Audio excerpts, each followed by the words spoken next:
maxkamad ku taalla caasimada wadankaasi koonfurta Korea ayaa dacwad ku soo oogtay ra'iisul wasaarihii hore ee dalkaasi iyo xaaska madaxweynihii hore ee dalkaasi koonfurta Korea. Yaxya Nairobi ayaa warkaasi faahfaahinaya.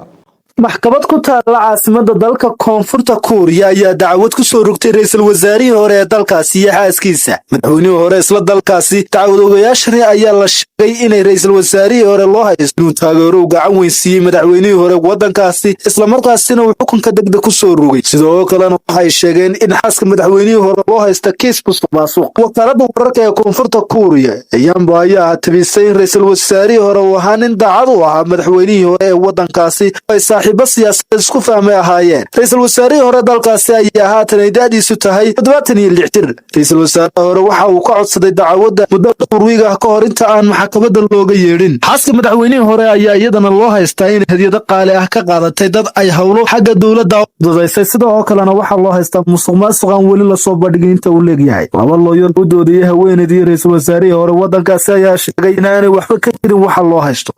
warkii oo aad kala socoteen stuudiyaha koobaad ee aanu ku leenahay caasimada Hargeysa akhyaarta qiimeynta qadarinta iyo qaayaha badan ee hawada sawanagentaas inta aynu warkan iyo warar kale faahfaahin doona saacad socda. assalaamu calaykum wa rahmatullahi ta'ala wa barakaatuh.